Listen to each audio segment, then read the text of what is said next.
서울의 심장부 테헤란로에 스카이라인을 찌를 듯이 솟아오른 GFC 타워 42층. 사이버코어의 로고가 차가운 금속과 푸른 LED 빛으로 방문객을 맞이하는 이곳은 대한민국 최고의 사이버 보안을 책임지는 첨단 요새였다.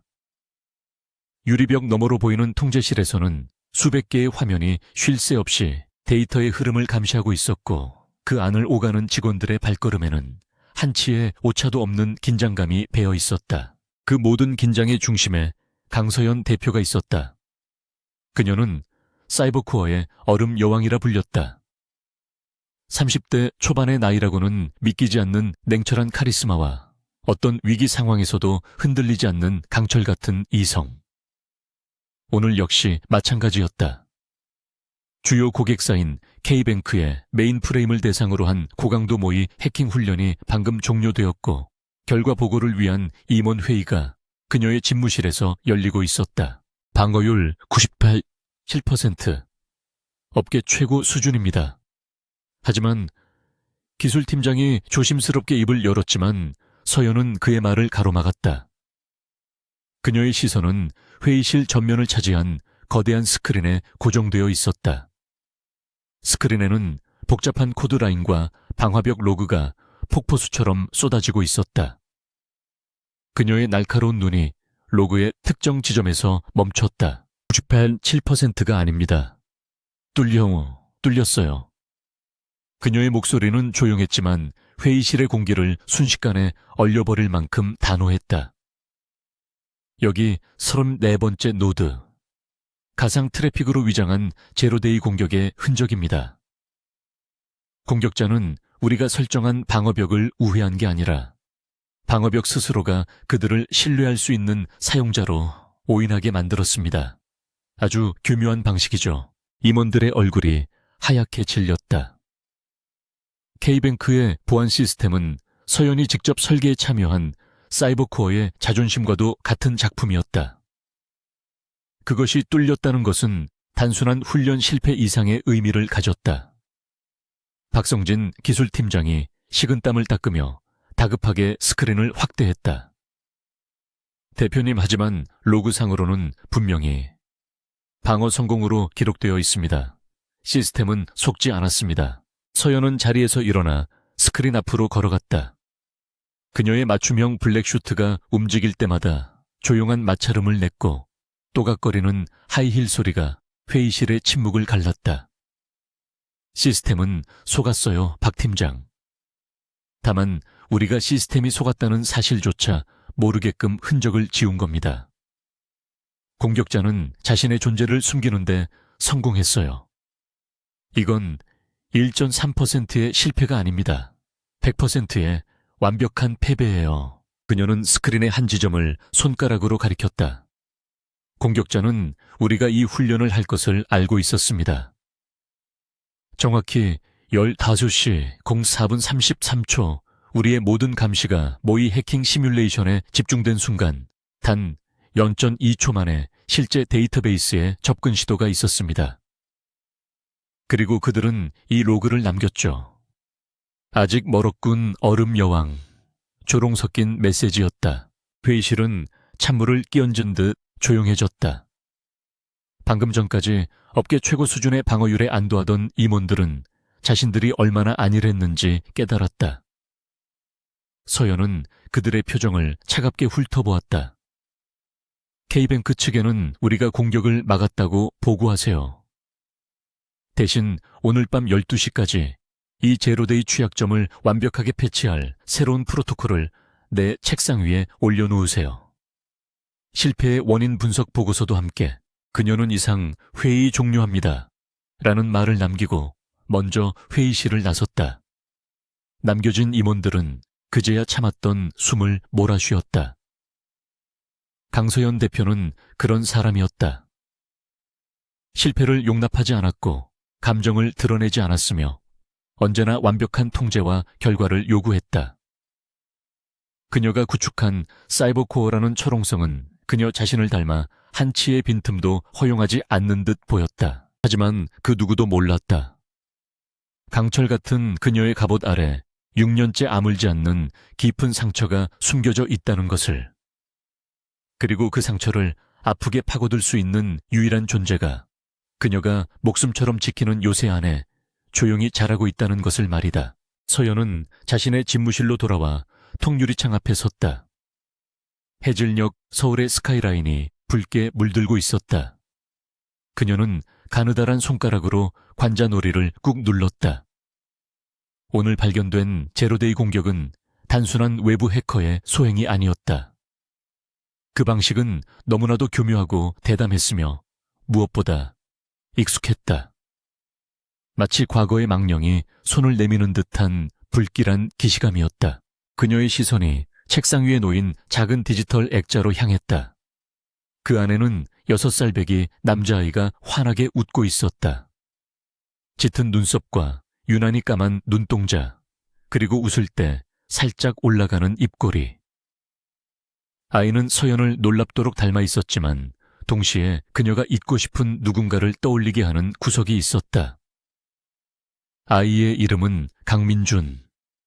그녀의 아들이자 그녀가 이 지독한 세상과 맞서 싸우는 유일한 이유였다. 서연은 핸드백을 챙겨들고 집무실을 나섰다. 비서실을 지날 때 늦게까지 야근을 준비하던 직원들이 일제히 일어나 90도로 허리를 숙였다. 대표님, 퇴근하십니까? 서연은 가벼운 목례로 대답을 대신하고 전용 엘리베이터에 올랐다. 그녀의 표정은 여전히 얼음처럼 차가웠지만 엘리베이터 문이 닫히는 순간 그녀는 아주 잠깐 동안 지친 숨을 내쉬었다. 그녀의 집은 강남의 최고급 주상복합 아파트 라트라움의 펜트하우스였다. 사이버코어의 보안 시스템이 2중 3중으로 적용된 그야말로 외부와 완벽하게 차단된 공간이었다. 비밀번호와 홍채 인식 그리고 지정맥 인식을 거쳐 현관문이 열리자 서연은 하이힐을 벗어던지고 무거운 슈트 재킷을 벗었다. 딱딱한 CEO의 가면을 벗고 엄마 강서연으로 돌아오는 유일한 순간이었다. 민준아, 엄마 왔다. 그녀의 목소리는 회사에서와 달리 몇 톤쯤 부드러워져 있었다. 하지만 집 안은 조용했다. 거실을 지나 아이 방으로 향하는 그녀의 걸음이 빨라졌다. 민준의 방은 보통의 6살 아이 방과는 거리가 멀었다. 벽 한쪽은 레고와 로봇 대신 서연이 직접 조립해준 고사양 컴퓨터와 여러 대의 모니터가 차지하고 있었다. 민준은 헤드셋을 낀 채 모니터에 몰입해 있었다. 작은 손가락이 키보드 위에서 현란하게 춤을 추고 있었다. 화면에는 어른들도 이해하기 힘든 복잡한 프로그래밍 언어와 데이터 구조도가 가득했다. 서연은 아들의 그런 모습이 익숙한 듯 조용히 문트랙이 되어 그를 바라보았다.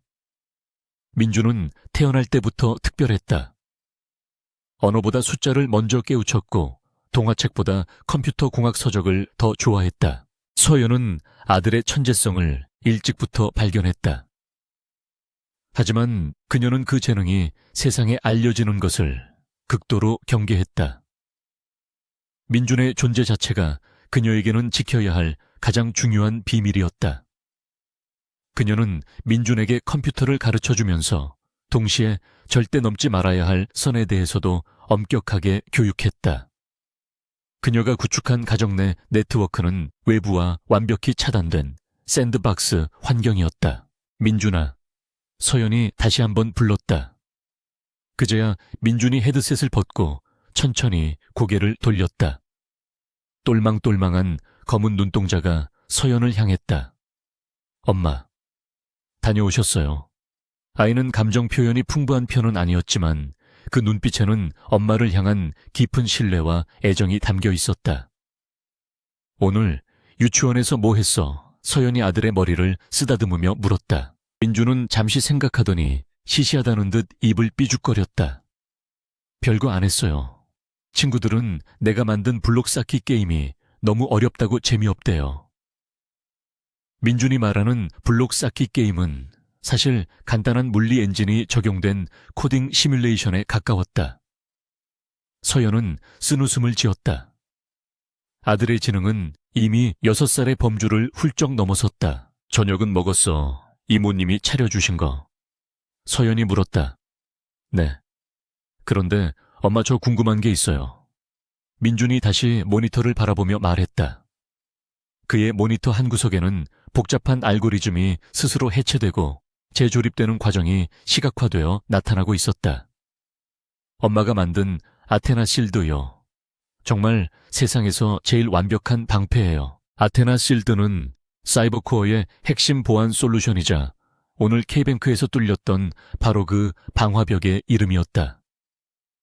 서연의 심장이 서늘하게 내려앉았다. 왜 그렇게 생각해? 그녀는 애써 태연한 척 물었다. 민주는 어깨를 으쓱했다. 그냥요. 완벽한 방패라는 건 완벽한 창이 존재할 수 있다는 뜻이잖아요.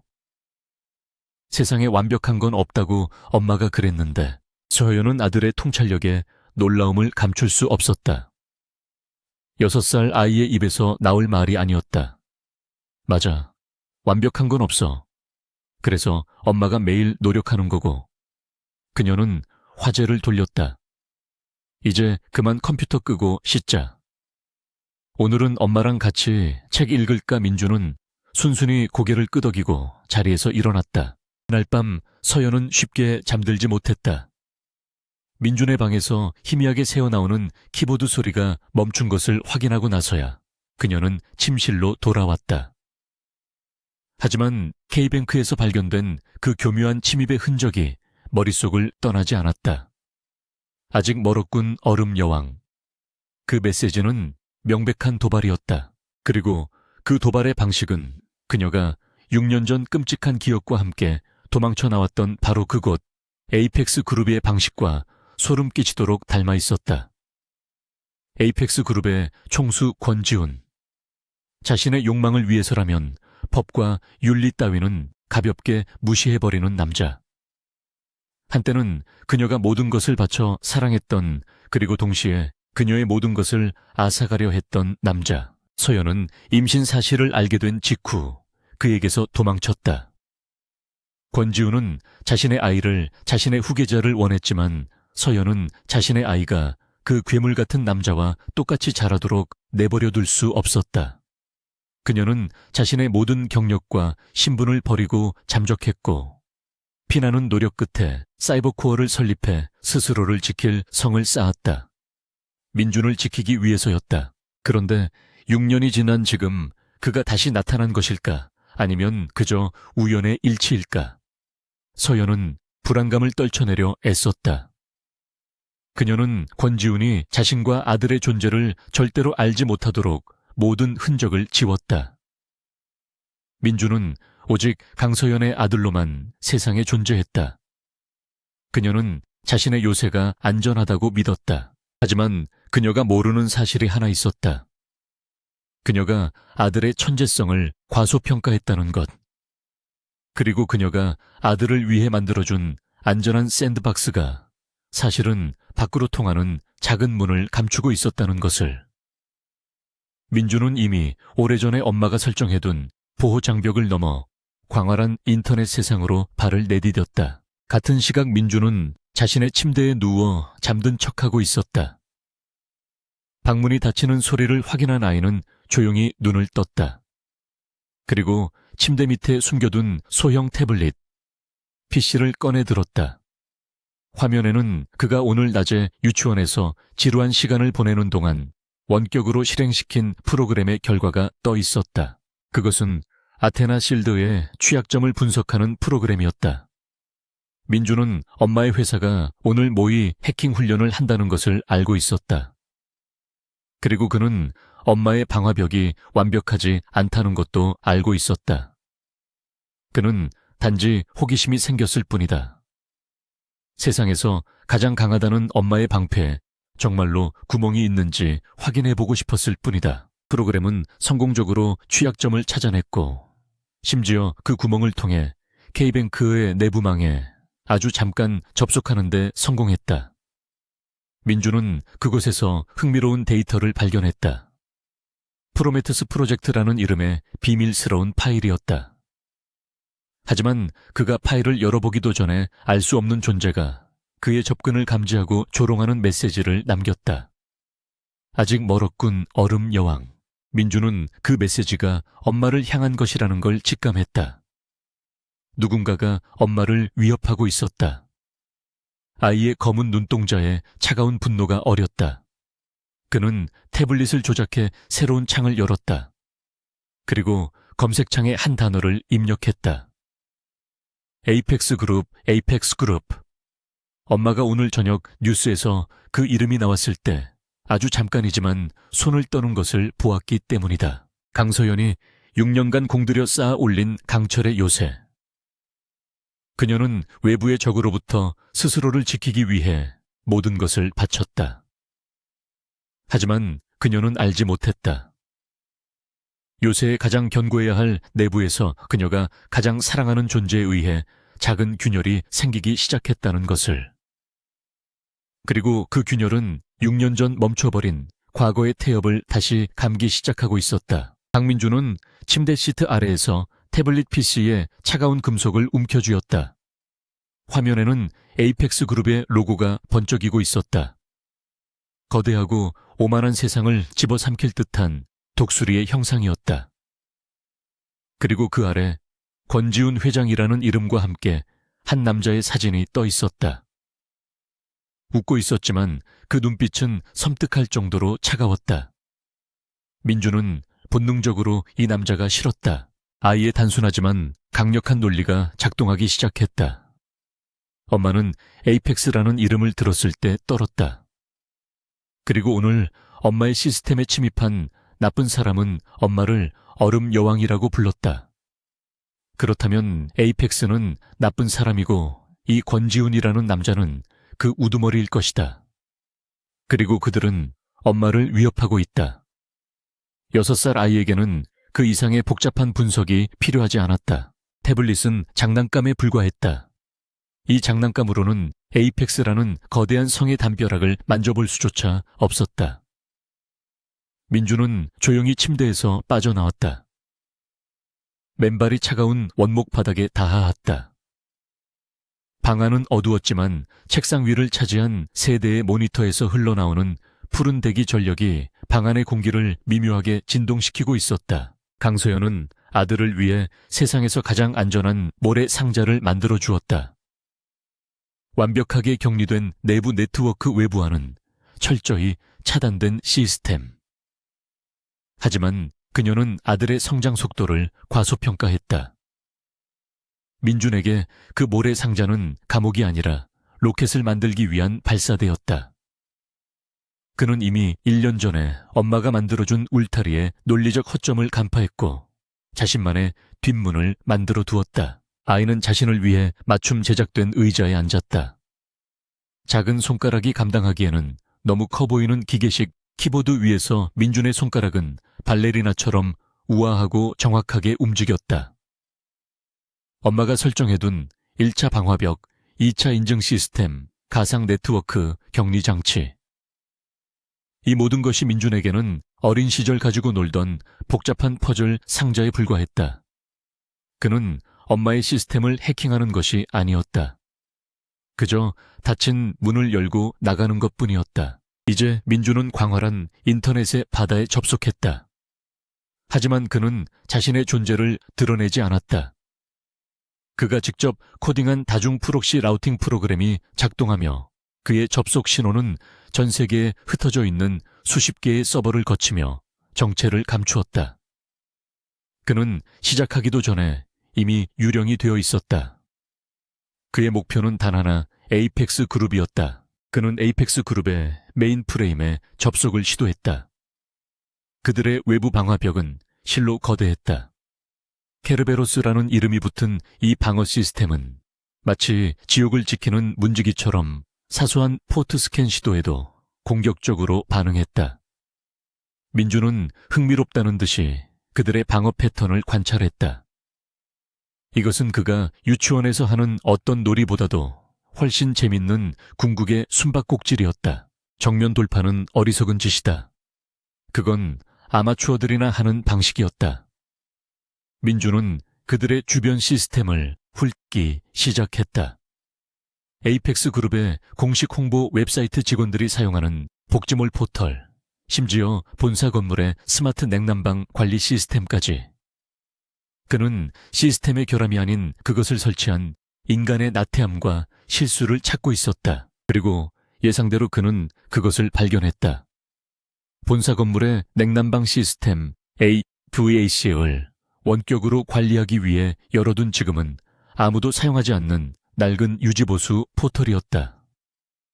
그 포털은 편의성을 위해 내부 기업망과 연결되어 있었다. 그리고 그곳에 적용된 보안 프로토콜은 강서연이 민준에게 2년 전 치명적인 결함이 있으니 절대 사용하면 안 된다고 가르쳤던 구식 버전이었다. 민준은 즉시 그 취약점을 파고들지 않았다. 그는 냉난방 시스템과 메인 네트워크가 주고받는 데이터 패킷을 가만히 지켜보았다. 그들의 핸드쉐이크 프로토콜을 분석했다. 그는 문을 부수는 것이 아니었다. 그는 그 문을 열 수 있는 완벽한 위조 열쇠를 주조하고 있었다. 그는 작은 데이터 패킷 하나를 정교하게 제작했다. 겉보기에는 30층 사무실에 온도 조절기가 보내는 일상적인 온도보고 데이터와 완벽하게 동일했다. 하지만 그 데이터의 메타태그 가장 깊숙한 곳에 민준 자신의 코드가 숨겨져 있었다. 아주 작고 우아하며 치명적인 페이로드였다. 그는 전송 버튼을 눌렀다. 정문을 지키는데 모든 신경을 집중하고 있던 케르베로스는 일개 온도 조절기가 보내는 신호 따위에는 눈길조차 주지 않았다. 민준의 패킷은 유유히 방어벽을 통과했다. 그는 에이펙스의 내부 인트라넷에 성공적으로 진입했다. 첫 번째 벽을 넘은 것이다. 민준은 어둠 속에서 희미하게 입꼬리를 올렸다. 좀처럼 웃지 않는 아이의 드문 미소였다. 이제 그는 적진의 심장부 그들의 내부 네트워크에 들어와 있었다. 그곳은 거대한 디지털 도시와 같았다. 그는 일상적인 데이터 트래픽의 그림자 속에 숨어 조심스럽게 움직였다. 그가 무엇을 찾아야 하는지는 정확히 몰랐다. 하지만 가장 중요한 것이 숨겨진 곳을 따라가면 될 것이라고 직감했다. 그는 에이펙스의 서버 구조를 빠르게 스캔했다. 재무팀, 인사팀, 연구개발팀, 지루한 데이터들이었다. 그러다 그의 눈에 완전히 격리된 서버 클러스터 하나가 들어왔다. 물리적으로 분리된 망인가? 아니, 그건 아니었다. 단 하나의 극도로 암호화된 양자 데이터 링크로만 연결된 곳이었다. 그 서버는 온몸으로 나는 비밀이다 라고 소리치고 있었다. 민준의 호기심이 폭발했다. 나쁜 것은 분명 저기에 있을 것이다. 그는 암호화된 링크에 접근했다. 그것은 그가 지금까지 본 어떤 암호화도 달랐다. 단순한 자물쇠가 아니었다. 그것은 매 마이크로초마다 양자 난수 패턴에 따라 스스로의 구조를 바꾸는 살아있는 알고리즘이었다. 정면으로는 뚫을 수 없었다. 적어도 하룻밤 사이에는 불가능했다. 민준은 그저 지켜보았다. 그는 암호화 키를 생성하는 양자 노이즈를 관찰했다. 그리고 깨달았다. 이것은 무작위적인 노이즈가 아니다. 혼돈처럼 보이지만 그 안에는 정교하게 설계된 패턴이 숨어 있었다. 누군가가 의도적으로 이렇게 설계한 것이다. 이것이야말로 진정한 퍼즐이었다. 민준은 새로운 창을 열고 자신만의 분석 스크립트를 짜기 시작했다. 그는 관찰한 노이즈 데이터를 자신의 프로그램에 입력했다. 그는 무작위로 열쇠를 맞추려 한 것이 아니었다. 그는 이 자물쇠를 만든 사람의 생각을 읽으려 하고 있었다. 바로 그 시각 강서연은 자신의 서재에서 K뱅크 침입 로그를 다시 검토하고 있었다. 그녀는 침입자의 도발적인 메시지에 분노했다. 그녀는 사이버코어의 최고 정예 요원들을 소집하여 이 외부의 적을 추적하라고 지시했다. 정작 진짜 거대한 위협이 자신의 등 뒤 불과 한 방 건너에서 벌어지고 있다는 사실은 꿈에도 모른 채 말이다. 민준의 분석 스크립트가 마침내 패턴을 찾아냈다. 양자 암호화 키는 거대한 소수의 조합을 기반으로 생성되었지만 그 숫자를 생성하는 시드 값이 무작위가 아니었다. 그것은 에이펙스 그룹의 실시간 주가 변동 수치와 마이크로센트 단위까지 정확하게 연동되어 있었다. 오만하기 짝이 없는 방식이었다. 그것은 설계자의 서명과도 같았다. 이 패턴을 알아볼 사람이 세상에 존재하지 않을 것이라는 절대적인 자신감. 하지만 민주는 그것을 보았다. 그는 즉시 논리 회로를 파악하고 자신의 스크립트가 변동하는 주가에 맞춰 암호화 키를 실시간으로 동기화하도록 설정했다. 그는 관리자 권한은 아니지만 읽기 전용 권한으로 루트 디렉토리에 접근하는 데 성공했다. 서버의 문이 그에게 열렸다.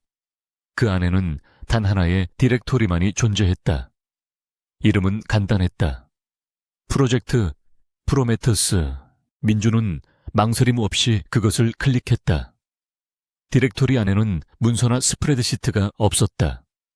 그 대신 복잡한 시뮬레이션 모델이 화면을 가득 채웠다. 그것은 전 세계 금융시장을 보여주는 거대한 지도였다. 그리고 몇 가지 변수를 입력하자 그 지도는 연쇄적인 폭포수처럼 무너져 내리기 시작했다. 에이펙스 그룹이 헐값에 모든 것을 사들일 수 있도록 의도적인 대학사를 설계하는 프로그램이었다. 6살의 민주는 이 프로그램이 가진 경제적 의미를 정확히 이해하지 못했다. 하지만 그는 파괴는 이해했다. 그는 시뮬레이션이 작동하며 수많은 빌딩이 도미노처럼 무너지는 은유적인 그래픽을 보았다. 이것은 무기였다. 엄마가 말했던 나쁜 사람이 만든 세상을 부수는 무기였다. 민주는 본능적으로 나중에 더 자세히 보기 위해 그 시뮬레이션의 핵심 코드 조각을 자신의 로컬 드라이브로 다운로드하기 시작했다. 호기심이 극에 달했다. 그는 이 무기가 어떻게 작동하는지 알고 싶었다. 하지만 이 마지막 보루 프로젝트 프로메테스에는 최후의 방어수단이 숨겨져 있었다. 요란한 경보 시스템이 아니었다. 그것은 침묵의 경보였다. 민준의 읽기 전용 접근이 단 1바이트의 데이터라도 복사하는 순간 그것은 양자 얽힘으로 연결된 특정 장치에 신호를 보냈다. 수메일 떨어진 에이펙스 타워의 펜트하우스. 권지훈의 거대한 책상 위에 놓여있던 검은 흑요석으로 만든 정육면체 오브제가 처음으로 희미한 붉은 빛을 깜빡이기 시작했다. 그것은 오직 프로메테스계의 데이터 유출 시에만 작동하는 회장 직속의 경보 시스템이었다. 불가능한 일이 일어난 것이다. 누군가 그의 역작에 손을 대었다. 민주는 즉각적인 변화를 감지했다. 데이터의 흐름이 미묘하게 바뀌었다. 양자 링크에 노이즈가 더 이상 패턴이 아니라 날카로운 경고음처럼 느껴졌다. 그는 자신이 발각되었다는 것을 깨달았다. 마치 놀란 짐승과도 같은 속도로 민주는 연결을 끊었다. 그는 단순히 로그오프한 것이 아니었다. 그는 자신의 모든 흔적을 지웠다. 그는 자신이 침입했던 HVAC 포털에 의미 없는 쓰레기 데이터를 폭주시켰고 그 포털이 자체적인 오류로 시스템에서 분리되도록 만들었다. 동시에 그의 청소 스크립트가 작동했다. 그는 에이펙스의 주변 서버에 남긴 자신의 모든 접속 기록과 로그를 삭제했다. 그는 동이 트기 직전에 사라지는 유령이었다. 3초도 채 되지 않아 에이펙스 네트워크 안에 남겨진 그의 흔적은 모두 사라졌다. 남은 것은 오직 그의 로컬 드라이브에 복사된 프로메테우스의 코드 조각과 권지훈의 책상 위에서 불길하게 깜빡이는 붉은 빛뿐이었다. 민주는 의자 등받이에 기댔다.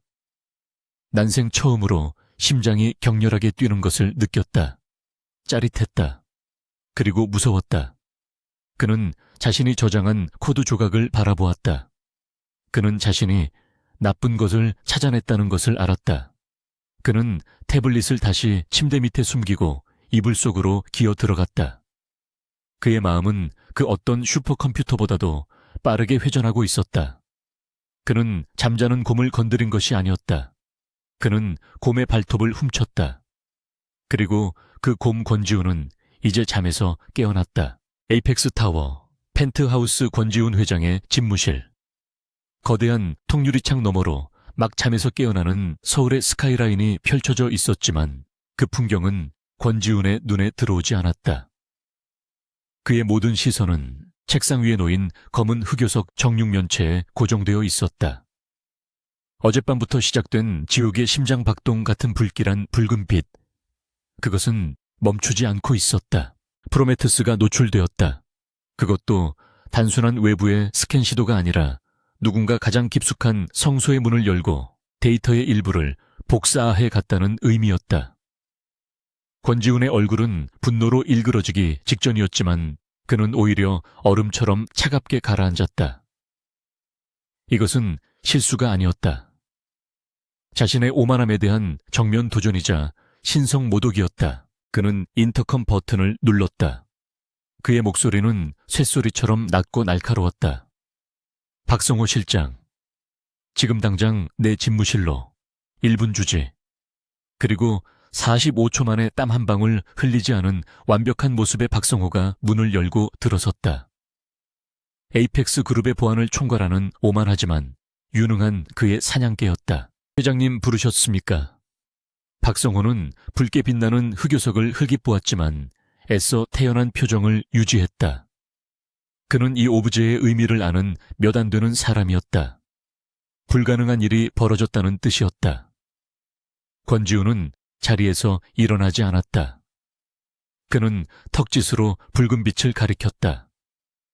설명해봐, 박 실장. 내 집의 케르베로스가 잠든 사이에 어떤 좀도둑이 내 보물에 손을 댔는지. 박성호의 이마에 가느다란 땀방울이 맺혔다. 즉시 확인했습니다. 하지만 회장님, 이건 좀도둑이 아닙니다. 흔적이 없습니다. 권지훈의 눈썹이 꿈틀거렸다.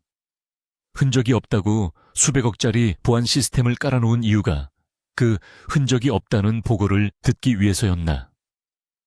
그의 목소리는 여전히 조용했지만 그 안에 담긴 살기는 박성호의 등을 서늘하게 만들었다. 박성호는 다급하게 태블릿을 켰다.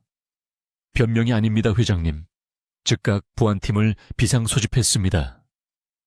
침입은 어젯밤 02시 14분에 발생했습니다.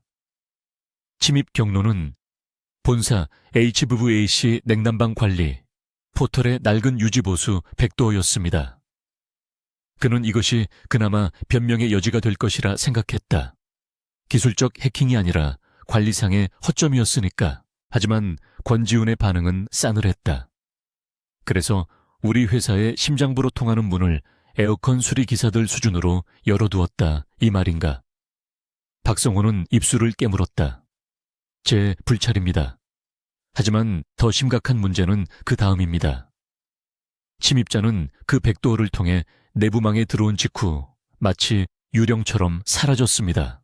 프로메테스 서버에 접근한 로그는 분명히 존재하는데 그곳까지 도달한 경로가 없습니다. 경로가 없다는 게 무슨 뜻이지? 권지훈이 자리에서 일어났다. 190cm에 달하는 거대한 키가 박성호에게 위압감을 주었다. 말 그대로입니다, 회장님. 침입자는 HVAC 포털에서 프로메테스 서버까지 이동하는 모든 중간 서버 로그를 실시간으로 삭제했습니다. 아니, 삭제한 것이 아니라 마치 처음부터 존재하지 않았던 것처럼 만들었습니다. 이건 인간의 속도로는 불가능한 일입니다. 완벽한 제로 풋프린트입니다. 박성호가 이끄는 에이펙스의 타이탄 보안팀은 대한민국 최고라 자부하는 엘리트 집단이었다. 그들은 지금 패닉 상태였다. 그들은 유령을 쫓고 있었다. 침입자는 내부망에 들어와 단 하나의 목표, 프로메테스를 향해 최단 경로로 접근했다. 그리고 데이터를 복사한 뒤 자신이 들어왔던 HVAC 포털에 대량의 쓰레기 데이터를 폭주시켜 포털 자체를 다운시키고 모든 흔적을 불태워버렸다. 권지훈은 집무실을 천천히 걸었다. 유령이라. 그는 창밖을 내다보며 중얼거렸다. 그 유령이 뭘 가져갔지? 박성호는 침을 삼켰다. 프로메테스의 핵심 시뮬레이션 모델. 코드 조각입니다. 전체는 아니지만 핵심 로직이 담긴 부분입니다. 그 조각만 가지고는 전체를 복원할 수 없지만 우리의 의도를 파악하기에는 충분할 수 있습니다. 의도라. 권지훈이 비웃었다. 나의 의도가 그렇게 쉽게 읽힐 것 같나. 그는 박성호에게 돌아섰다. 그래서 그 유령의 IP 주소는 어느 나라 어느 기관 소속이지 중국인가? 아니면 미 국방성 박성호는 고개를 숙였다. 그것이 가장 절망적인 부분입니다. IP를 특정할 수 없습니다. 다중 프록시를 사용한 것은 기본이고 발신지 자체를 노이즈로 위장했습니다. 우리는 지금 전 세계를 상대로 싸워야 할지도 모릅니다. 헛소리 권지훈의 고함이 집무실을 울렸다. 그가 처음으로 감정을 터뜨린 순간이었다. 전 세계가 아니야. 이건 나에게 원한을 품은 혹은 나를 질투하는 누군가의 소행이다. 아주 구체적이고 명확한 목적을 가진 공격이야. 그는 책상 위에 흑요석을 움켜쥐었다. 아직도 따뜻한 온기가 남아있는 것 같았다. 그는 이 붉은 빛이 단순한 경고가 아니라 침입자가 남긴 조롱이라는 것을 깨달았다. 박 실장.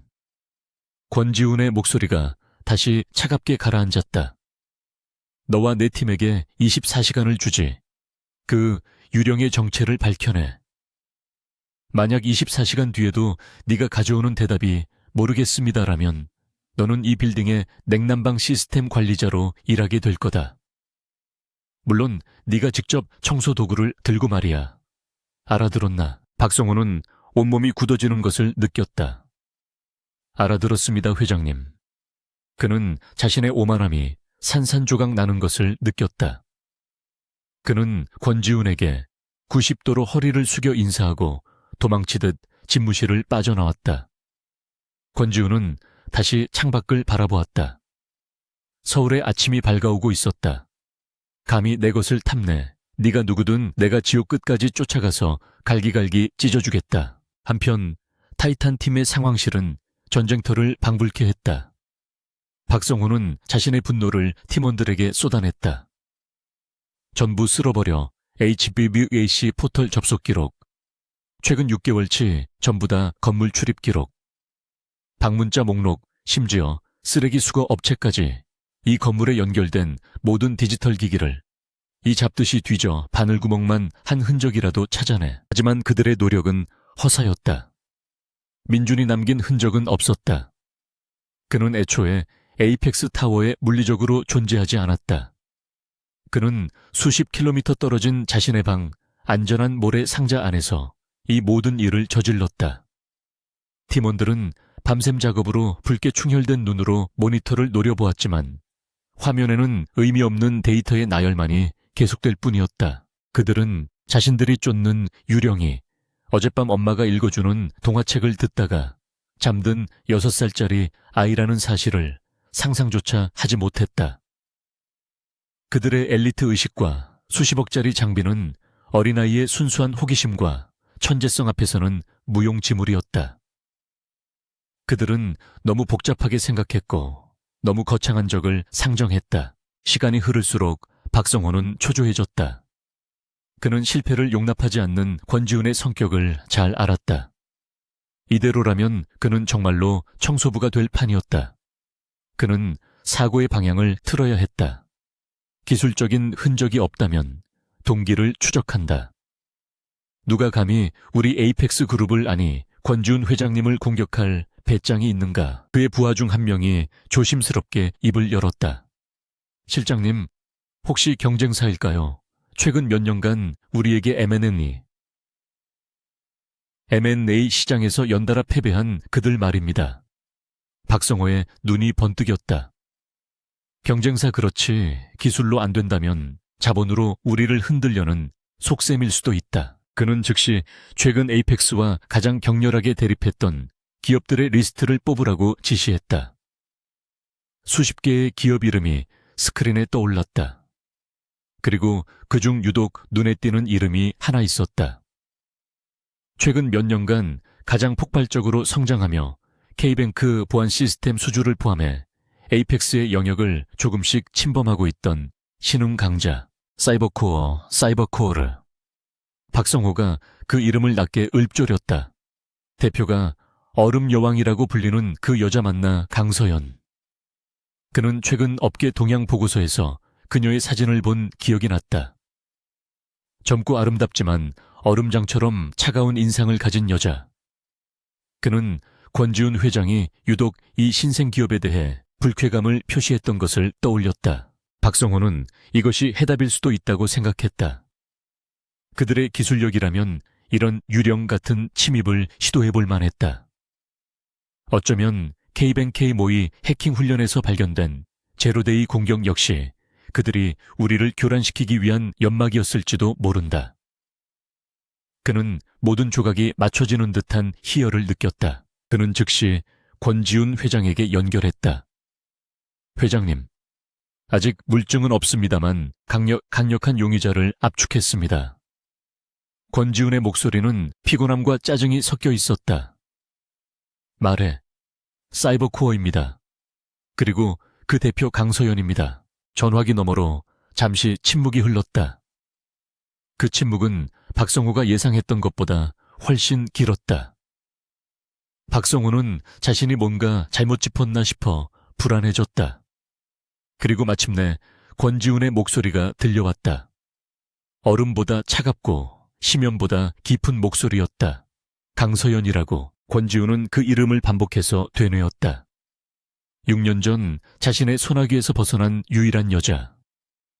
자신의 모든 것을 알고 자신의 아이를 뱃속에 가진 채 사라졌던 여자. 죽은 줄로만 알았던 혹은 영원히 자신의 눈에 띄지 않기를 바랐던 그 이름. 권지훈의 눈에 흑요석의 붉은 빛보다 더 무서운 광기가 어렸다. 권지훈은 박성호가 집무실을 나간 뒤에도 한참 동안 미동도 하지 않았다. 그의 머릿속은 강서연이라는 세 글자로 가득 찼다. 6년 전 자신의 통제에서 벗어난 유일한 여자. 자신의 아이를 가졌다는 사실을 알린 바로 다음 날 연기처럼 사라져버린 여자. 죽었거나 혹은 세상 어딘가에서 비참하게 살고 있으리라 생각했던 그녀가 감히 대한민국 사이버 보안의 여왕이 되어 돌아왔다. 그는 박성호가 제기한 사이버코어 용의론을 믿지 않았다. 강서연이 그럴 배짱이 있다고 생각하지도 않았지만 그보다 더 중요한 것은 프로메테스였다. 이 프로젝트의 존재를 아는 사람은 극소수였다. 그리고 6년 전의 강서연은 그 극소수 중 한 명이었다. 그녀는 당시 권지훈의 비서로 일하며 그의 가장 어두운 야망까지 엿보았던 유일한 타인이었다. 권지훈의 입가에 비틀린 미소가 걸렸다. 복수인가? 이건 단순한 기업 간의 경쟁이 아니었다. 이건 자신을 배신하고 떠난 여자가 6년 만에 보내는 사적인 선전포고였다. 그는 박성호가 유령 해커를 쫓는 동안 자신이 직접 강서연이라는 과거의 망령을 파헤쳐야겠다고 결심했다. 그는 자신의 그림자처럼 움직이는 박성호조차 그 존재를 모르는 개인 정보팀에게 연락했다. 사이버코어 대표 강서연. 지금부터 1시간. 그녀의 6년간의 모든 것을 가져와.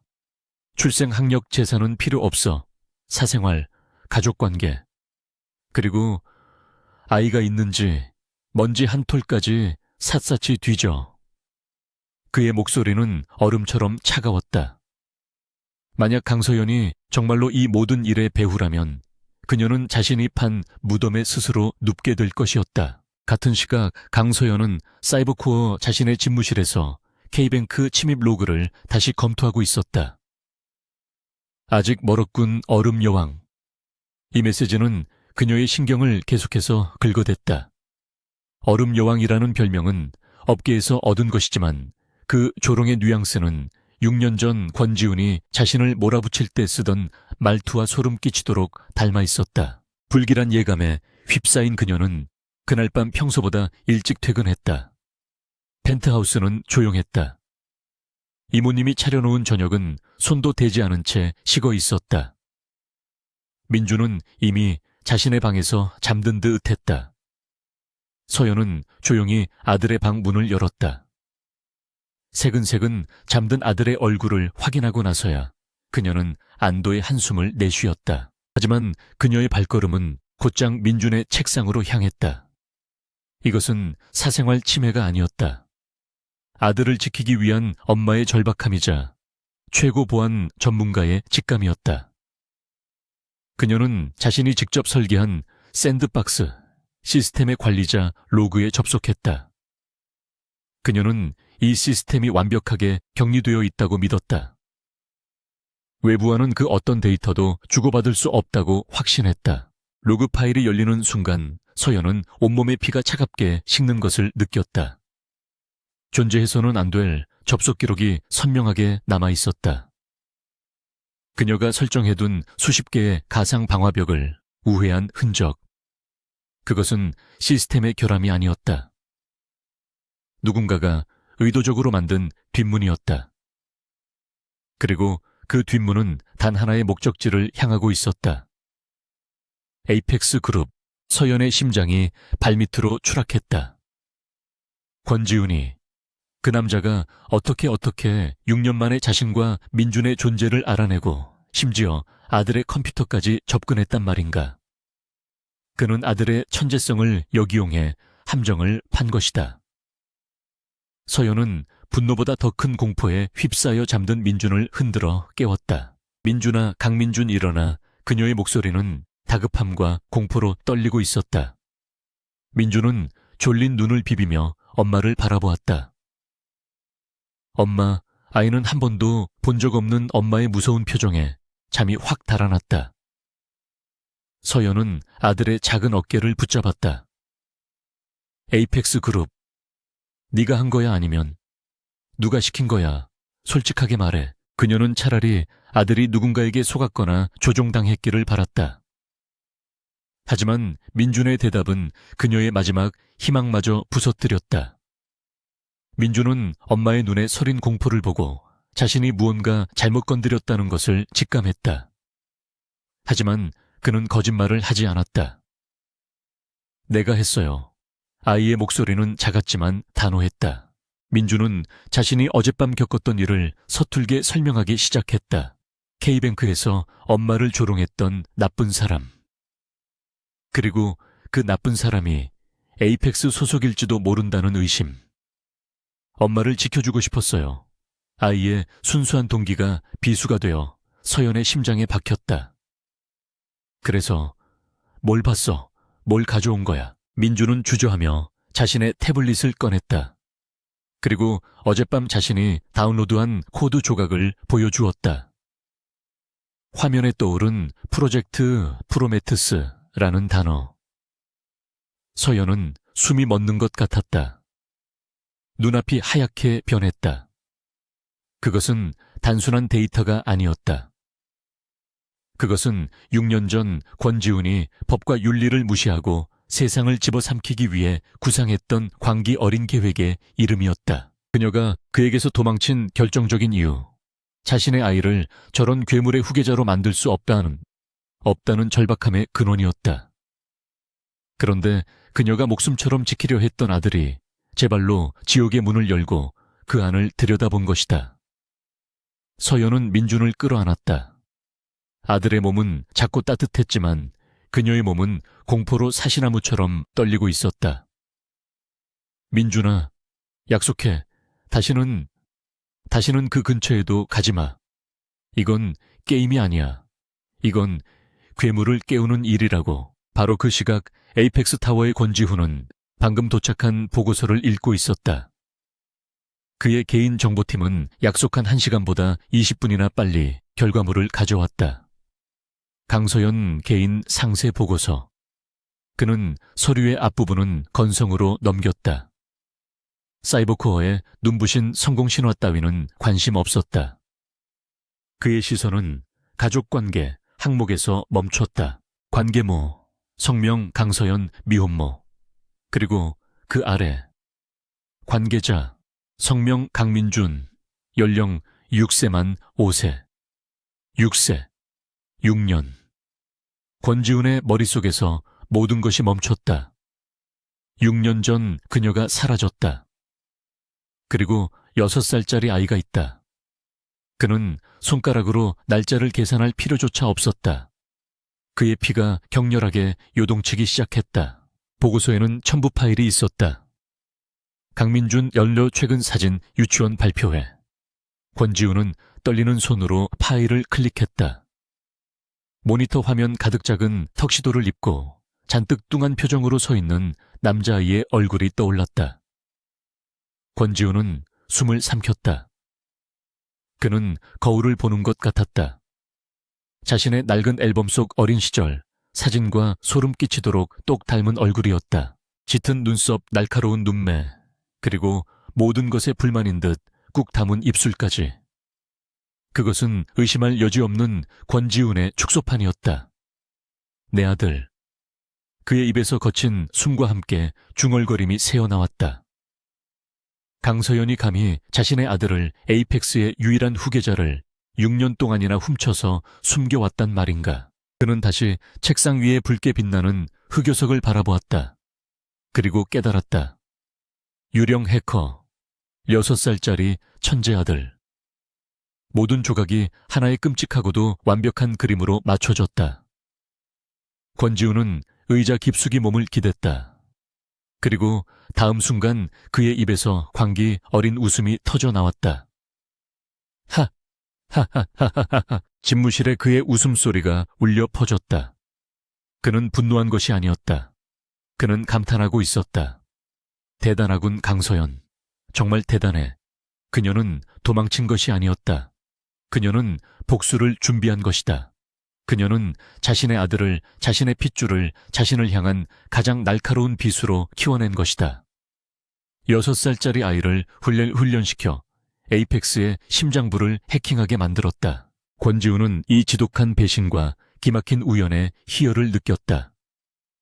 자신의 아들이 그 정도의 천재성을 가졌다는 사실도 몹시 만족스러웠다.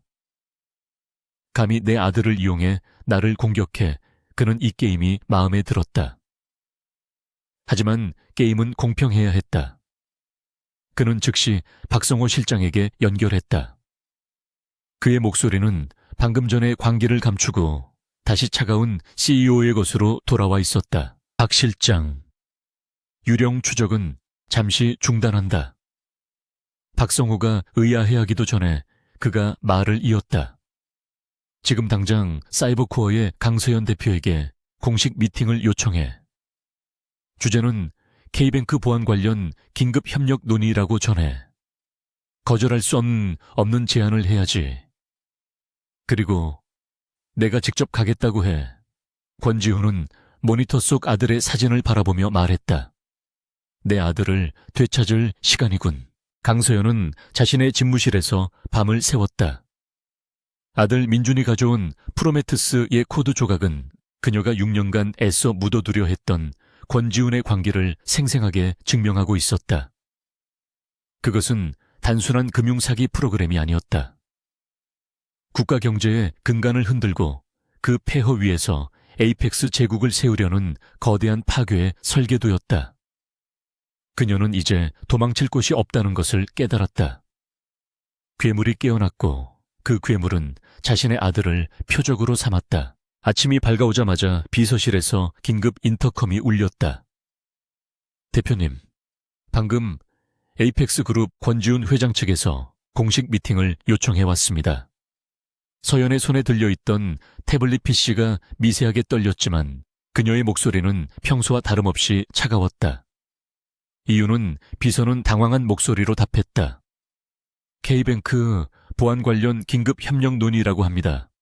그리고 권지훈 회장이 직접 오시겠다고 합니다. 올 것이 왔다고 서연은 생각했다. K뱅크는 명백한 핑계였다. 권지훈이 자신을 그리고 민준의 존재를 알아챘다는 확신이 들었다. 그는 6년 전에 유순했던 비서 강서연을 만나러 오는 것이 아니었다.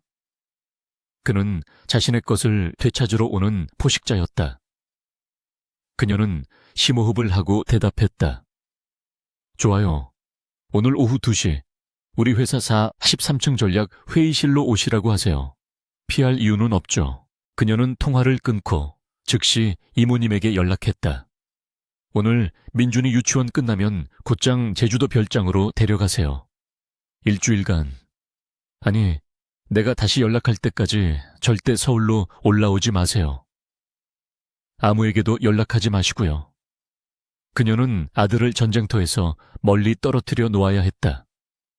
그녀가 상대해야 할 괴물은 아이가 감당할 수 있는 존재가 아니었다. 같은 시각 에이펙스 타워.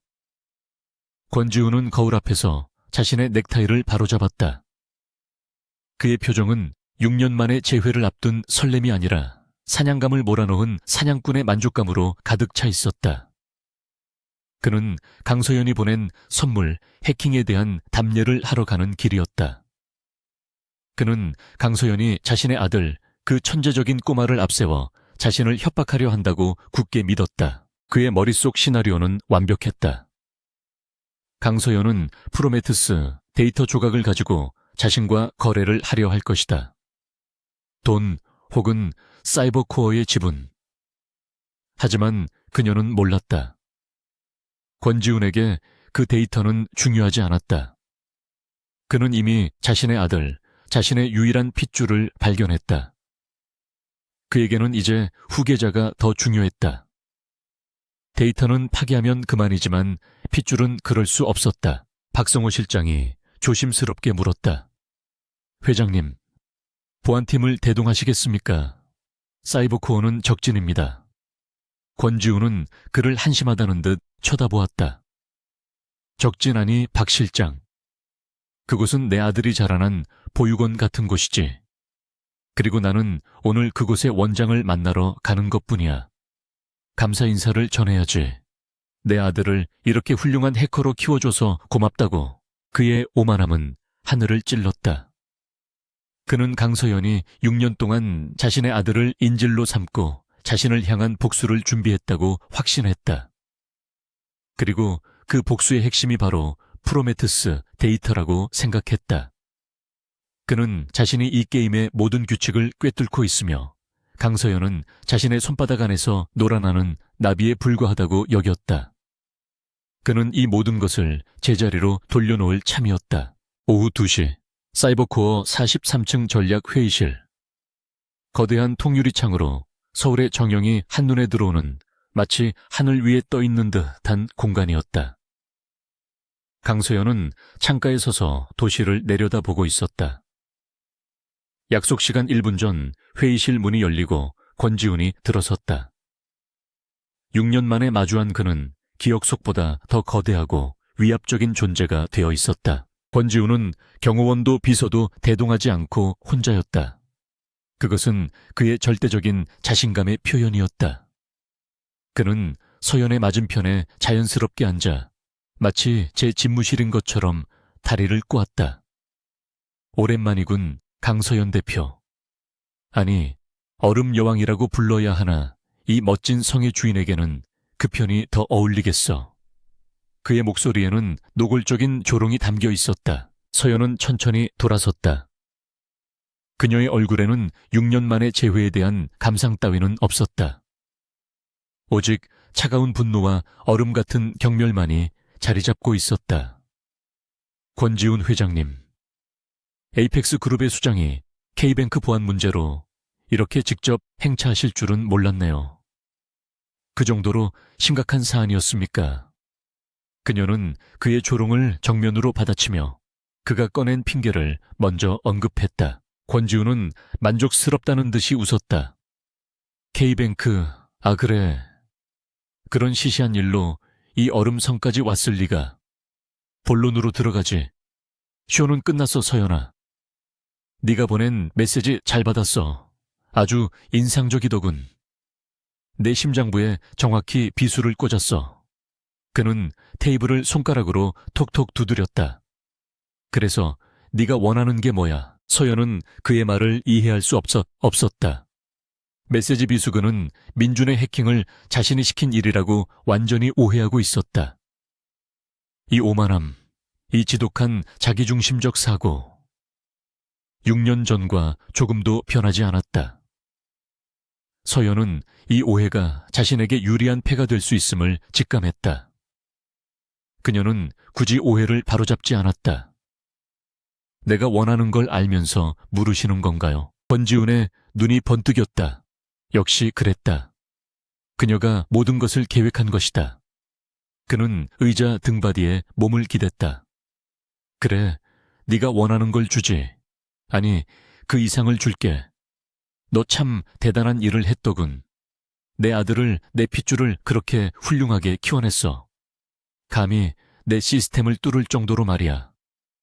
그는 마치 선심을 쓴다는 듯이 말했다. 이제 그만 그 위험한 장난은 끝내자.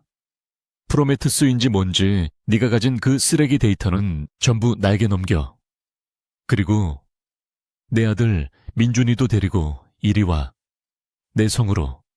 권지훈은 그녀에게 손을 내미는 신용을 했다. 너에게 에이펙스 재단의 이사장 자리를 주지. 민준이는 내 옆에서 황태자 교육을 받아야지. 그깟 보안회사 대표 따위와는 비교도 안 되는 삶을 살게 해주겠다는 거야. 그것은 협상이 아니었다. 그것은 모욕이었다. 그녀가 6년간 목숨처럼 지켜온 아들을, 그녀의 삶 자체를 황태자 교육이라는 역겨운 단어로 짓밟는 행위였다. 강서연의 눈빛이 칼날처럼 날카로워졌다. 그녀는 웃음을 터뜨렸다. 얼음 여왕의 차가운 조소였다. 권지훈 씨, 당신은 6년 전에도 지금도 여전히 상황 파악이 안 되시는군요. 그녀는 테이블을 가로질러 그에게 상체를 기울였다. 첫째, 민준이는 당신 아들이 아니라 내 아들입니다. 내 성을 가졌고 내 피를 이어받았죠. 당신의 더러운 제국과는 아무 상관없습니다. 그녀의 목소리는 낮고 단호했다. 둘째, 프로메테스가 쓰레기 데이터라고요. 당신이 세상을 불태우려고 만든 그 무기가 당신은 아직도 내가 그걸로 돈이나 요구할 거라 생각하다니 참 안타깝네요. 권지훈의 표정이 처음으로 굳어졌다. 그녀의 반응은 예상 밖이었다.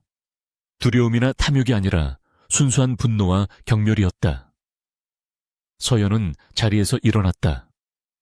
셋째, 그리고 가장 중요한 것. 당신은 내게 무언가를 주겠다고 제안할 위치가 아닙니다. 당신은 지금 내 손에 당신의 목줄을 쥔 해커와 마주하고 있는 겁니다. 당신이 얼음 여왕이라고 부른 바로 그 사람 말이죠. 이건 권지훈이 자리에서 벌떡 일어났다. 분노로 얼굴이 붉어졌다. 이건 선전포고야, 강서연. 그녀는 눈 하나 깜짝하지 않았다. 아니요. 선전포고는 6년 전에 당신이 먼저 했습니다. 나는 그저 내 아들을 지키기 위한 방어전을 시작했을 뿐이죠.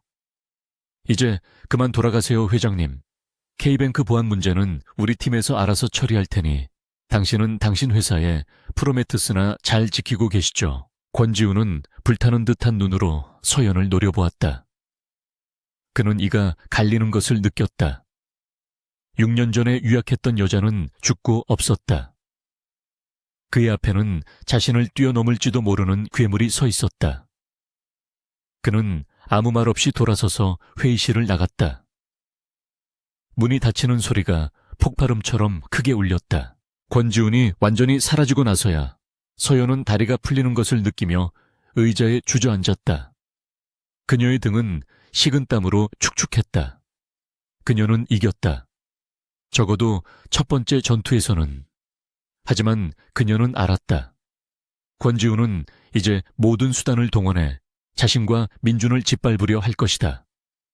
그는 자신의 아들을 되찾기 위해서가 아니라 자신의 오만함을 지키기 위해 전쟁을 벌일 것이다. 서연은 즉시 자신의 집무실로 돌아왔다. 그녀는 더 이상 혼자 싸울 수 없었다.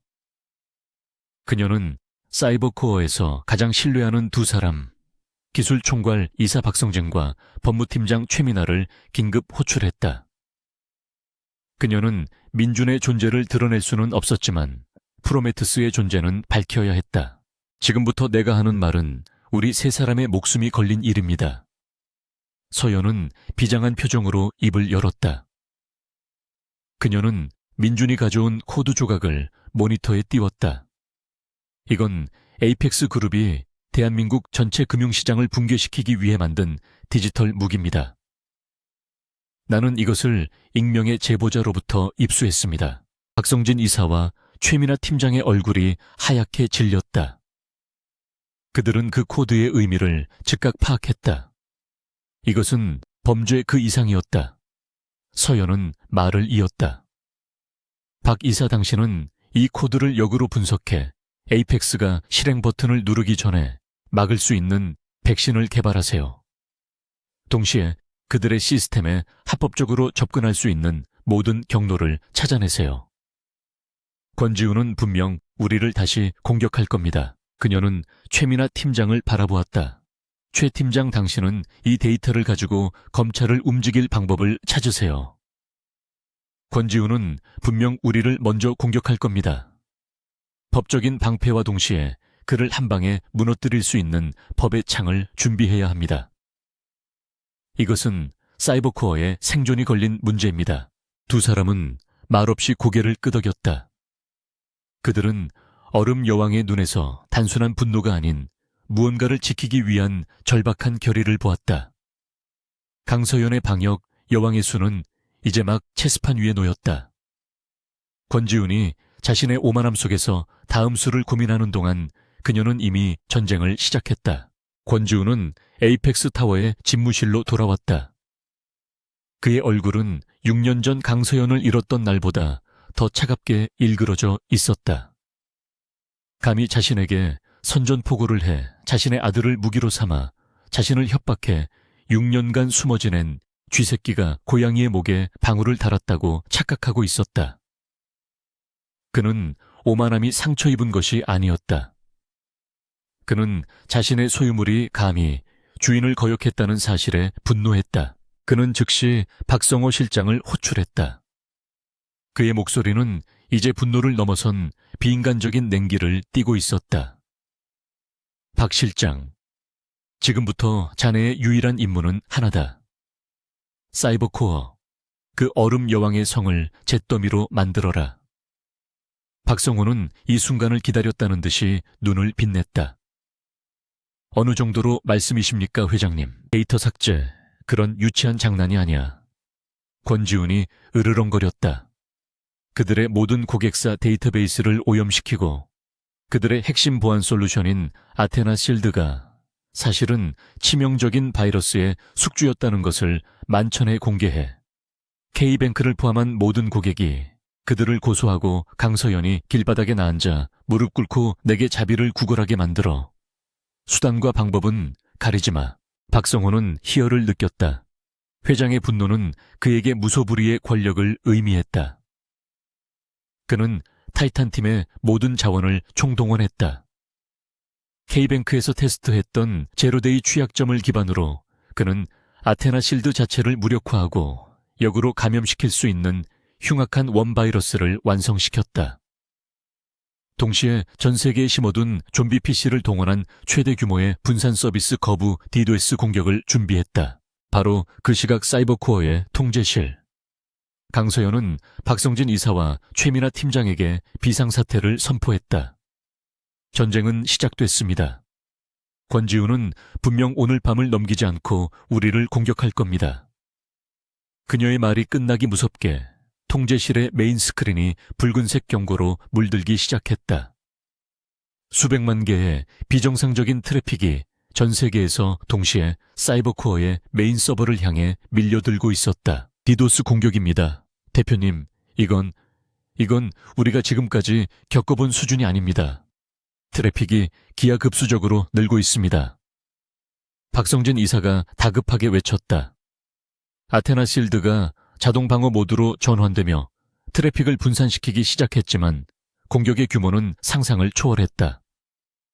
그것은 사이버코어를 인터넷에서 완전히 지워버리려는 시도였다. 서연은 얼음처럼 차가운 목소리로 명령했다. 박 이사, 방어 프로토콜 3단계로 격상. 고객사 서버는 즉시 우리 메인넷에서 분리하고 가상화된 백업 서버로 우회시키세요. 우리는 미끼가 되어야 합니다. 그들이 원하는 건 우리예요. 그녀는 이것이 본 공격이 아닌 시선을 돌리기 위한 기만술일 수도 있음을 직감했다. 아니나 다를까 디도스 공격의 광란 뒤에 숨어 훨씬 더 치명적인 공격이 시작되었다. 박성호가 심어둔 원 바이러스가 K뱅크 시스템에 남아있던 미세한 균열을 통해 침투 아테나 실드의 관리자 권한을 탈취하려 시도했다. 대표님 웜입니다. K뱅크 제로데이의 변종입니다. 방화벽이 그들을 아군으로 인식하고 있습니다. 박성진의 얼굴이 하얗게 질렸다. 박성호는 에이펙스 타워의 상황실에서 승리를 예감하며 웃고 있었다. 얼음 여왕이 녹아내리는 게 보이는군. 디도스로 정문을 부수는 척하면서 변종 웜으로 뒷문을 따는 거지. 강서연은 이제 끝났어. 그는 권지훈 회장에게 실시간으로 상황을 보고했다. 권지훈은 자신의 집무실에서 사이버코어의 방어벽이 무너지는 것을 보여주는 그래프를 와인을 음미하듯 감상하고 있었다. 사이버코어의 방어 시스템은 한계에 다다랐다. 프로메테스를 분석하며 만들던 백신은 아직 미완성이었다. 박성준은 필사적으로 코드를 수정하며 웜의 확산을 막으려 했지만 적은 그의 머리 위에 있었다. 대표님, 10분 이상 버티기 힘듭니다. 메인 데이터베이스가 오염되기 직전입니다. 서버를 전부 내려야 합니다. 그것은 곧 사이버코어의 항복을 의미했다. 서여연은 입술을 깨물었다. 모든 것을 잃을 수는 없었다. 그녀가 서버 파괴 명령을 내리려던 바로 그 순간 그녀의 손목에 있던 스마트워치, 오직 아들 민중과 그녀만이 아는 비상 채널로 짧은 메시지가 도착했다. 엄마, 보고 있어요. 서연의 심장이 멎는 듯했다. 민준아 당장 끊어. 위험해. 아니요, 엄마가 위험해요. 저 사람들이 엄마를 공격하고 있어요. 민준은 제주도 별장에서 이모님의 감시를 피해 자신이 숨겨둔 태블릿으로 이 모든 상황을 지켜보고 있었다. 그는 디도스 공격의 패턴과 K뱅크 시스템을 통해 침투하는 웜의 코드를 실시간으로 분석했다. 그리고 그는 그 웜의 구조가 자신이 프로메테스에서 봤던 코드 조각과 미묘하게 닮았다는 것을 깨달았다. 엄마, 저 사람들 엄마 방패를 부수는 게 아니라 열쇠를 훔쳐 쓰고 있어요. 내가 막을 수 있어요. 서연은 숨을 쉴 수 없었다. 6살 아들에게 이 지옥 같은 전쟁을 맡긴단 말인가. 민준아, 안 돼. 이건 네가. 하지만 나한텐 뒷문이 있어요. 그 사람들 집에 들어가는 뒷문이요. 민준이 말한 뒷문은 그가 에이펙스에 처음 침입할 때 사용했던 HVUAC 포털이었다. 박성호는 사이버코어를 공격하는데 모든 신경이 집중된 나머지 자신들의 집에 열린 그 작은 문을 수리하는 것을 완전히 잊고 있었다. 서연은 1초간 망설였다. 아들의 안전과 회사의 운명. 그녀는 결단을 내렸다. 조심해, 민준아. 그리고 반드시 돌아와야 해. 민준의 작은 손가락이 태블릿 위에서 춤을 추기 시작했다. 그는 에이펙스의 HVAC 포털을 통해 다시 유령처럼 침투했다. 하지만 이번 목적지는 프로메테스가 아니었다. 그의 목표는 박성호가 사이버코어를 공격하고 있는 타이탄팀의 CNC 명령 제어 서버였다. 그는 자신이 만든 청소 스크립트를 역으로 이용해 자신의 존재를 철저히 숨기며 적의 심장부로 파고들었다. 박성호는 자신의 화면에 떠오른 승리의 그래프에 심취해 있었다. 사이버코어의 방어율이 5% 미만으로 추락했다. 바로 그때 그의 화면이 순식간에 검게 변했다. 뭐야, 이게 무슨 일이야. 상황실의 모든 모니터가 일제히 꺼졌다. 그들은 외부로부터의 연결이 끊긴 것이 아니었다. 내부에서 누군가 마스터 컨트롤을 장악한 것이다. 민주는 박성호의 CNC 서버를 장악했다. 그는 원바이러스의 제어권을 빼앗았다. 하지만 그는 단순히 공격을 멈추지 않았다. 그것은 엄마를 화나게 한 나쁜 사람들에 대한 그의 방식이 아니었다. 그는 웜의 코드를 실시간으로 수정했다. 공격 대상의 IP 주소를 사이버코어에서 에이펙스 그룹 메인 프레임으로 바꾸었다. 그리고 그는 박성호가 사이버코어를 파괴하기 위해 모아둔 그 거대한 디도스 트래픽의 방향을 돌려버렸다. 수백만 개의 좀비 PC가 이제 에이펙스 타워를 향해 포효하기 시작했다. 박성호는 자신이 만든 무기가 자신을 겨누는 것을 속수무책으로 지켜봐야 했다. 안 돼 멈춰. 누가 내 시스템을. 에이펙스 타워의 케르베로스 방화벽은 외부의 적이 아닌 내부에서 발생한 자신의 공격에 의해 무너지기 시작했다. 원바이러스가 에이펙스의 내부망을 닥치는 대로 감염시켰다. 권지훈이 와인을 즐기던 모니터에 이제는 자신의 회사 서버가 파괴되는 붉은 그래프가 그려졌다. 박성호, 이게 무슨 짓이야. 권지훈의 분노에 찬 고함이 인터컴을 통해 울려 퍼졌지만 박성호는 대답할 수 없었다. 그는 자신의 시스템에서 완전히 잠겨버렸다. 바로 그 순간 사이버코어의 통제실. 강서연은 공격이 멈춘 것을 확인했다. 그녀는 떨리는 손으로 최민아 법무팀장에게 신호를 보냈다. 최 팀장, 지금입니다. 최민아 팀장은 지난 24시간 동안 준비한 모든 것을 실행에 옮겼다. 그녀는 프로메테스의 원본 데이터 조각과 방금 전까지 사이버코어가 겪었던 불법적인 대규모 사이버 테러 공격의 실시간 로그를 첨부하여 검찰청 사이버범죄 수사대에 긴급 체포 및 압수수색 영장을 요청했다. 에이펙스가 불법 해킹을 자행했다는 명백한 증거였다. 권지훈은 이 모든 것이 자신이 쫓던 유령의 소행이라는 것을 깨달았다. 강서연이 아니었다. 처음부터 끝까지 자신을 농락한 것은 그 정체불명의 해커였다. 그가 분노와 모멸감에 휩싸여 있을 때 그의 집무실 문이 거칠게 열렸다. 그곳에는 박성호가 아닌 검찰 수사관들이 서 있었다. 권지훈 씨, 에이펙스 그룹 불법 시장 조작 및 사이버 테러 교사 혐의로 긴급 체포합니다. 에이펙스 타워, 펜트하우스 집무실. 권지훈의 제국은 고요 속에서 무너져 내리고 있었다.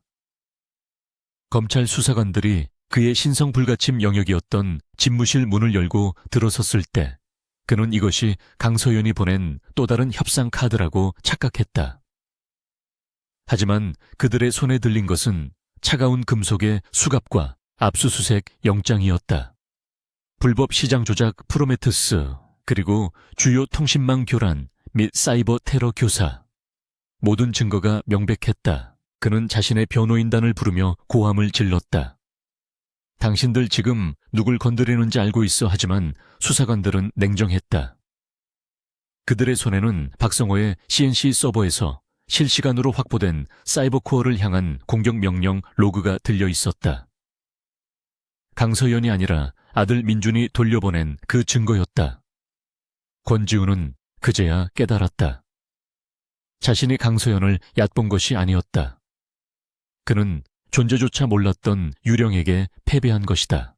박성호 실장은 자신의 통제실에서 망연자실한 채로 체포되었다. 그는 자신이 만든 최강의 무기가 자신을 파괴하는 것을 실시간으로 목격했다. 그는 자신이 조종당했다는 사실조차 깨닫지 못했다. 그는 끝까지 유령이야 유령이 모든 것을 망쳤어 라고 외쳤지만 그의 손에 들린 것은 사이버코어 공격을 지시한 키보드였다. 그의 오만함은 그의 유능함을 집어삼켰고 결국 그를 감옥으로 이끌었다. 권지훈은 기자들의 플래시 세례를 받으며 에이펙스 타워에서 끌려 나왔다. 한때 서울의 경제를 쥐락펴락했던 제왕의 몰락이었다. 그의 눈은 마지막 순간까지 분노로 이글거렸다. 강서연을 그리고 감히 자신의 것을 훔쳐 달아난 그 여자를 찾았지만 그녀는 어디에도 없었다. 그는 자신의 아들 사진이 담긴 모니터를 마지막으로 돌아보며 지독한 모멸감에 휩싸였다. 사이버코어의 통제실에는 기적같은 정적이 찾아왔다. 붉게 타오르던 모든 경고가 사라지고 시스템은 안정을 되찾았다. 밤샘 전투를 치른 직원들은 쓰러지듯 의자에 주저앉았다. 박성진 이사는 땀으로 젖은 안경을 닦으며 서연을 바라보았다. 대표님, 우리가 이겼습니다. 그의 목소리는 경외심으로 가득 차 있었다. 강서연은 말없이 고개를 끄덕였다. 그녀는 즉시 최민아 법무팀장에게 연락해 검찰의 압수수색이 시작되었음을 확인했다. 모든 것이 그녀의 계획대로, 아니 그녀의 계획을 뛰어넘어 완벽하게 마무리되고 있었다. 그녀는 지친 직원들에게 휴가를 명령하고 텅 빈 통제실에 홀로 남았다. 그녀의 시선은 제주도 별장의 보안 카메라로 향했다.